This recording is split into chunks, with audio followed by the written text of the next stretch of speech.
Friends, welcome to my channel guidance हो रहा। मैं हूँ डॉक्टर मनीषा पांडे।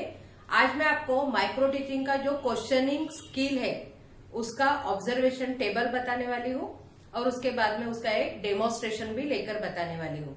तो सबसे पहले हम देखेंगे कि क्वेश्चनिंग जो प्रश्न पूछने का जो स्किल है उसका ऑब्जर्वेशन टेबल कैसा रहता है।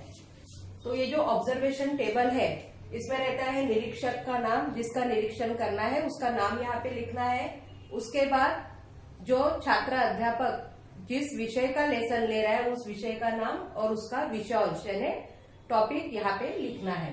उसके बाद समय जो है 5 से 7 मिनट। उसके बाद कक्षा 8वीं है, 9वीं है, 10वीं जो भी कक्षा है उस कक्षा का नाम यहाँ पे लिखना है। उसके बाद ये उपघटक है यानी फैक्टर्स है जो क्वेश्चनिंग स्किल में आने वाले हैं।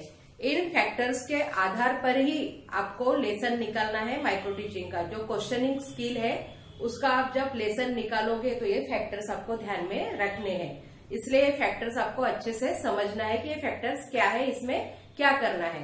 तो सबसे पहला है प्रश्नों का निम्न स्तर। सबसे पहले यह है कि क्वेश्चनिंग स्किल में कुछ प्रश्न ऐसे रहेंगे कि जो निम्न स्तर के रहेंगे और कुछ उच्च स्तर के रहेंगे। तो निम्न स्तर के यानी जिसका आंसर एक लाइन में है, एक वर्ड में है, या फिर बच्चों को ज्यादा सोचने की जरूरत नहीं होती है, बिल्कुल सिंपल इसमें वो पट से आंसर दे देते हैं कि आप कहाँ रहते हो या आपका नाम क्या है, आपका घर कहाँ पे है। ये जो क्वेश्चंस है ये बिल्कुल सिंपल है जिसका आंसर बच्चों को सोचना नहीं पड़ता, पट से उसका आंसर दे देते हैं। उसको कहते हैं निम्न स्तर के प्रश्न। तो इस प्रकार से भी इसमें कुछ प्रश्न पूछने हैं कि जिसमें बच्चों को ज्यादा सोचने की जरूरत ना पड़े, उसको कहते हैं प्रश्नों का निम्न स्तर। उसके बाद है प्रश्नों का उच्च स्तर, जिसमें बच्चों को सोचने की जरूरत रहेगी। जब भी कोई क्वेश्चन आएगा तो वो अपने सोच के हिसाब से उसका आंसर देगा और हर किसी का आंसर शायद थोड़ा सा अलग अलग भी आ सकता है। उसे कहते हैं उच्च स्तर। यहाँ पे बच्चा अपने हिसाब से सोचकर ही उसका आंसर देगा, प्रॉपर आंसर देगा, उसे कहते हैं उच्च स्तर। तो इस प्रकार से जो उच्च स्तर वाले भी क्वेश्चंस इसमें कुछ आने चाहिए। उसके बाद है योग्य गति। जब क्वेश्चनिंग स्किल में प्रश्न पूछते हैं तब उसकी योग्य गति होनी चाहिए, स्पीड बराबर होनी चाहिए। एकदम फास्ट भी नहीं पूछने हैं या एकदम स्लो भी नहीं पूछने, बीच बीच में थोड़ा सा बोलने के बाद क्वेश्चन पूछने हैं और उसका सीक्वेंस रखना है। उसके बाद है योग्य आवाज।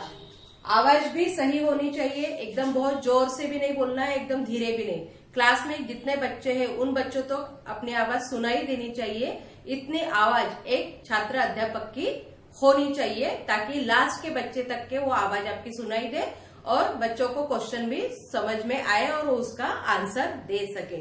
ऐसी आवाज आपकी होनी चाहिए। उसके बाद है सहजता यानी फ्लुएंसी। क्वेश्चनिंग में फ्लुएंसी रहना जरूरी है क्योंकि एक क्वेश्चन पूछा और दूसरा जो क्वेश्चन है वो पूछते वक्त आप लड़खड़ाए या फिर आपको याद नहीं आ रहा या फिर उसकी चेन सही तरीके से जुड़ी नहीं है तो ये गलत हो जाएगा। तो आपके क्वेश्चन में फ्लुएंसी होना बहुत जरूरी है, तब वो बच्चों को पूरा जो आपका टॉपिक है वो अच्छे से समझ में आएगा। उसके बाद है छात्रों को समान संधि। जब आप क्वेश्चन पूछते हो तो क्लास में 30-35 या 50-60 जितने भी छात्र बैठे हैं, स्टूडेंट्स बैठे हैं, सबको समान संधि देनी है। यानी ऐसा नहीं कि जो सामने बैठे हैं बच्चे उन्हीं को आप क्वेश्चन के आंसर पूछोगे, पीछे बैठे हैं या बीच में बैठे हैं, सभी बच्चों में से एक एक बच्चे को आप क्वेश्चन पूछ सकते हो, उसका आंसर आप ले सकते हो। उसे कहते हैं छात्रों को समान संधि देना। यानी सभी बच्चों को ये समझ में आना चाहिए कि मैडम किसी को भी क्वेश्चन पूछ सकती है, चाहे वो लास्ट बेंच पर बैठा हुआ बच्चा हो, चाहे वो सामने की बेंच पे बैठा हुआ बच्चा हो, चाहे वो बीच में बैठा हुआ बच्चा हो, हर किसी को क्वेश्चन पूछा जाएगा। उसके बाद है प्रश्नों की आवश्यक पुनरावृत्ति। जो कुछ प्रश्न ऐसे रहेंगे कि हमें फिर से रिपीट करना पड़ेगा, तो जहां जरूरत है वहां आपको प्रश्न रिपीट करना जरूरी रहता है, तब उसकी पुनरावृत्ति होगी, लेकिन बहुत ज्यादा भी नहीं होनी चाहिए। इसलिए दूसरा फैक्टर है कि प्रश्नों की अनावश्यक पुनरावृत्ति। जहां जरूरत नहीं है वहां प्रश्नों को फिर से रिपीट करने की जरूरत नहीं है। जहां एक इसमें आपको आंसर मिल गया तो फिर से उसको रिपीट करने की और आंसर लेने की जरूरत नहीं है। इसलिए जहां जरूरत है वहां ही आपको क्वेश्चन रिपीट पूछना है, उसकी पुनरावृत्ति आपको करनी है। उसके बाद है उत्तरों की अनावश्यक पुनरावृत्ति। छात्र आंसर दे रहे हैं, अगर आंसर करेक्ट आया है तो फिर से दूसरे छात्रों को पूछने की जरूरत नहीं है, क्योंकि आंसर तो मिल गया है और सारे बच्चों ने आंसर सुन लिया है। इसलिए बार बार रिपीट करके वही आंसर लेने की कोई जरूरत नहीं है, ये भी यहाँ पर ध्यान में रखना है। उसके बाद है विषय सूची अनुसार उपयुक्त।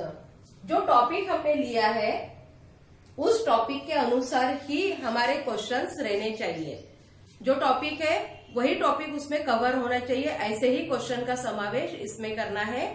उसके बाहर के क्वेश्चंस हमें नहीं पूछना है, टॉपिक बस वो टॉपिक कवर हो जाए, इतने ही क्वेश्चंस हमें इस लेसन में लेना है। उसके बाद है व्याकरण दृष्टया निर्दोष। जो व्याकरण के नियम है, जैसे क्वेश्चन हम पूछते हैं तो व्याकरण दृष्टया निर्दोष रहने चाहिए, उसमें कोई गलती नहीं होनी चाहिए। सही तरीके से सही ढंग से वो क्वेश्चन पूछना है, ताकि बच्चों को वो सही तरीके से समझ में आए क्या क्वेश्चन पूछा गया है। वो अगर बच्चों को समझ में आएगा तो ही बच्चे अपने को प्रॉपर आंसर दे पाएंगे। इसलिए व्याकरण दृष्टया अपने जो क्वेश्चंस है वो सही होने चाहिए, निर्दोष होने चाहिए। उसके बाद है थोड़े शब्दों में प्रस्तावना। इसका मतलब है कि हम लेसन तो ले रहे हैं, क्योंकि स्किल है क्वेश्चनिंग का, तो इसमें हमें ज्यादा से ज्यादा क्वेश्चंस पूछने हैं, लेकिन क्वेश्चंस पूछते पूछते हमें थोड़ा थोड़ा उसमें एक्सप्लेन भी करना है, थोड़ी थोड़ी प्रस्तावना भी देनी है, और थोड़ा बोलने के बाद ही डायरेक्ट क्वेश्चन पूछने हैं। क्योंकि ये क्वेश्चनिंग स्किल है, इसमें 10 से 12 क्वेश्चन तो भी आपके आने चाहिए, तो इसलिए इसमें थोड़ा सा ही आपको बोलना है, यानी प्रस्तावना थोड़ी ही करनी है, क्वेश्चन ही आपको ज्यादा पूछने हैं। जहां जरूरत है वही आपको प्रस्तावना करनी है, वही उसका एक्सप्लेनेशन देना है, नहीं तो फिर आगे का क्वेश्चन आपको बच्चों को पूछना है। उसके बाद है निसंदिग्ध प्रश्न रचना।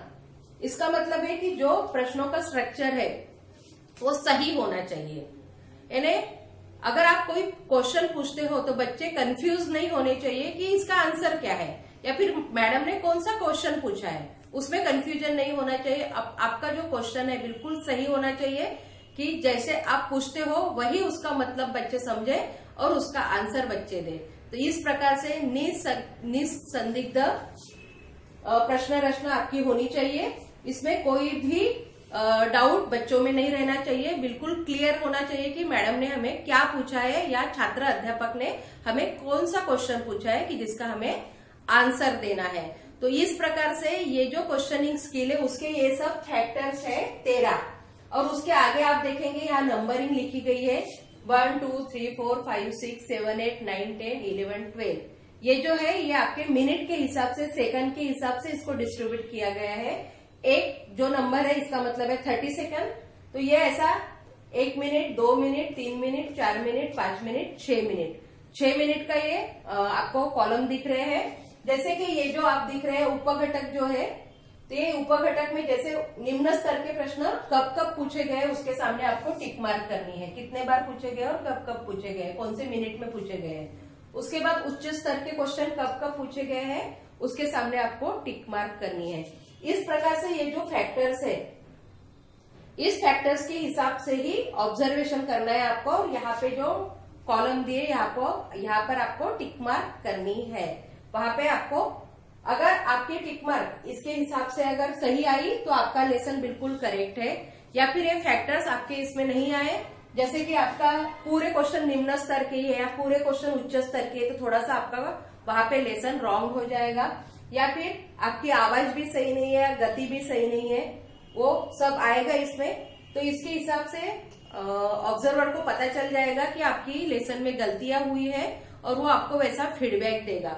अगर आपके लेसन में आपकी गलतियां हुई है, क्वेश्चन पूछने में आपकी गलतियां हुई है, तो आपको फिर से ये लेसन निकालना पड़ेगा, रीप्लान करना पड़ेगा, फिर से ये लेसन छात्र अध्यापक को लेना पड़ेगा, और बाद में जो गलतियां हुई है उसको सुधार के करेक्ट लेसन आपको लेना है, और ये क्वेश्चनिंग का स्किल आपको कंप्लीट करना है। आप जब क्वेश्चनिंग का लेसन निकालोगे तब आपको ये ऑब्जर्वेशन चार्ट की जरूरत पड़ेगी। तो ऑब्जर्वेशन चार्ट में ये जो भी उपघटक लिखे गए हैं इसको आपको ध्यान से देखना है, उसी प्रकार को ध्यान में रखते हुए उसको आपको लेसन निकालना है और लेसन लेना है। अभी मैं आपको ये जो माइक्रो टीचिंग का क्वेश्चनिंग स्किल है उसका डेमोन्स्ट्रेशन लेकर बताने वाली हूँ। उसका आपको अच्छे से ऑब्जर्वेशन करना है ताकि आप छात्र अध्यापक जब आप ये लेसन लोगे तब आपको ये मेरे लेसन का आपको यूज होगा और उस हिसाब से आप अपना क्वेश्चनिंग का स्किल ले सकोगे। अभी मैं ये डेमोन्स्ट्रेशन स्टार्ट कर रही हूँ। Good morning students. Good morning ma'am. आज हम इतिहास यह विषय पढ़ने वाले हैं।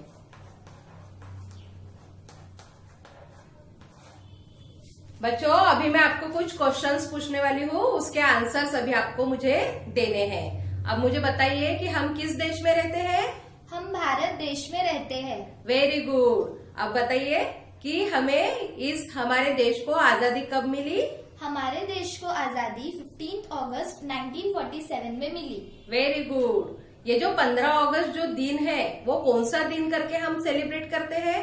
15 अगस्त हम स्वतंत्रता दिन के रूप में सेलिब्रेट करते हैं। Very good. तो आज हम देखेंगे कि भारत के स्वतंत्रता का इतिहास क्या है।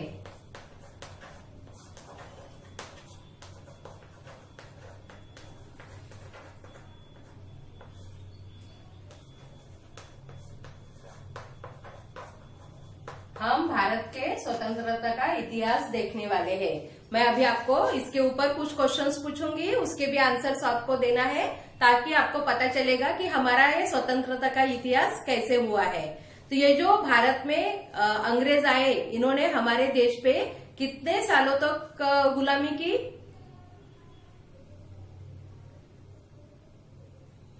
अंग्रेजों ने भारत में 150 सालों तक गुलामी की। Very good. ये जो अंग्रेज आए उन्होंने 150 साल तक गुलामी की।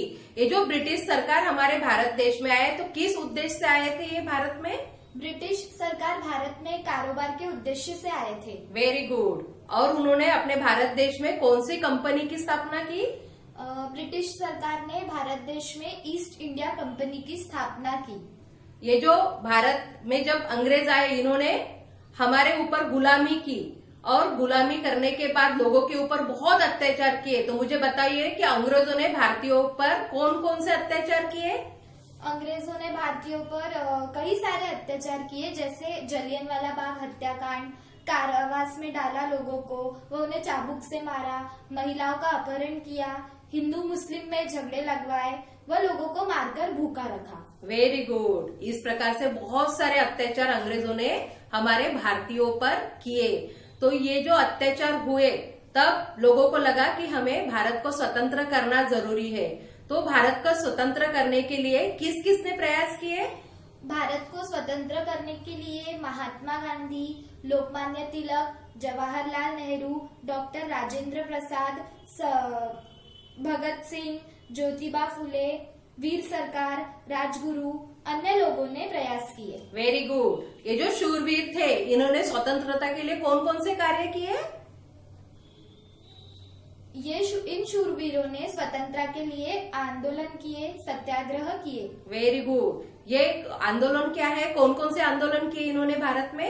असहयोग आंदोलन, नमक सत्याग्रह, विदेशी वस्त्रों का बहिष्कार, मतलब खादी वस्त्रों को बढ़ावा दिया, जिस वजह से कैदियों ने जेल में नंगी हड़ताल की, चंपारण सत्याग्रह आंदोलन किया जो कि किसानों के शोषण के विरुद्ध था, बिहार किसान आंदोलन किया, भारत छोड़ो आंदोलन किए। ये जो भारत छोड़ो आंदोलन था ये अंग्रेजों को भारत से निकालने के लिए आंदोलन किया। इस प्रकार से भारतीयों ने अंग्रेजों से छुटकारा पाने के लिए बहुत सारे आंदोलन किए, बहुत सारे सत्याग्रह भी किए और उनके कोशिशों के कारण ही हमें सफलता भी मिली है। तो ये जो महात्मा गांधी जी ने भी इसमें सहकार्य किया है, इसमें सहभाग लिया है। तो अब मुझे बताओ कि महात्मा गांधी जी ने आजादी के लिए कौन सा मार्ग अपनाया था? महात्मा गांधी जी ने आजादी के लिए अहिंसा का मार्ग अपनाया था। Very good. अब बताइए अहिंसा क्या होती है? किसी को मारना नहीं, शांतिपूर्ण अपनी मांगे पूरी करना, बिना बोले असहयोग करना, शांतिपूर्व तरीके से आंदोलन करना, इसी को आंदोलन कहते हैं, इसी को अहिंसा कहते हैं। Very good. ये जो अहिंसा का मार्ग सिर्फ गांधी जी ने अपनाया और उनका ये कहना था कि अहिंसा के मार्ग पर चलकर ही हमें आजादी चाहिए। हमें मारपीट नहीं करनी है, हमें बहिष्कार करना है, लेकिन असहयोगता से। बिल्कुल किसी को मारना नहीं है, अहिंसा हमें रखनी है, हिंसा नहीं करनी है। तो इस प्रकार से अहिंसा का मार्ग अपनाते हुए महात्मा गांधी जी ने ये आजादी की लड़ाई चालू रखी है। अब मुझे बताइए कि ये जो स्वतंत्रता सेनानी है, तो ये सेनाओं ने कौन कौन से क्या क्या बलिदान किए हैं? इन्होंने कई सारे बलिदान किए, जैसे घर के ऐशो आराम छोड़े, भूखे रहे, बिना कपड़ों के रहे, कारवास में रहे, अंग्रेजों की मार खाई, उनकी गुलामी सही, अत्याचार सहे, छाती पर गोलियां खाई और जान भी गंवाई। ये जो स्वतंत्र सेनानी है, इन्होंने अपने भारत देश को आजादी देने के लिए बहुत सारे बलिदान किए। अपने घर के ऐशो आराम छोड़ के वो बाहर रहे, रस्तों पे रहे, टेंट में रहे, जेल में भी रहे। उन्होंने बहुत सारे अत्याचार भी सहे, बहुत सारे बलिदान भी दिए। अब ये जो आजादी की लड़ाई है जैसे चल रही थी उस टाइम पर, इस आजादी की लड़ाई में और कौन कौन सी महिलाओं ने भी योगदान दिए, बताइए। कस्तूरबा गांधी, विजया लक्ष्मी पंडित, कमला नेहरू, इंदिरा गांधी, सावित्रीबाई फुले, सरोजनी नायडू, रानी लक्ष्मीबाई आदि महिलाओं ने योगदान दिए। Very good. अब देखो, ये जो आजादी है, भारत देश को स्वतंत्रता दिलाने के लिए जिस प्रकार से बहुत सारे शूरवीर के नाम हमने देखे, उस प्रकार से महिलाओं ने भी योगदान दिया है। भारत देश के सभी बच्चे, बूढ़े, जवान सभी ने इस आजादी की लड़ाई में योगदान दिया है और उनके ही कारण, उनके ही प्रयास के कारण हमें 15 अगस्त 1947 में आजादी मिली और हम आजाद हो गए। इस प्रकार से ये जो भारत का स्वतंत्रता का इतिहास है वो हमने अभी देखा है। धन्यवाद। देखिए, अभी यहाँ पे ये मेरा डेमोन्स्ट्रेशन खत्म हुआ है। मैंने इस प्रकार से इसमें कुछ निम्न स्तर के भी क्वेश्चन पूछे हैं और कुछ उच्च स्तर के भी क्वेश्चन पूछे हैं और बीच बीच में जहां जरूरत है वहां पे मैंने एक्सप्लेन भी किया है। तो इस प्रकार से जहां पे एक्सप्लेन करने की जरूरत है वहां आपको एक्सप्लेन भी करना है।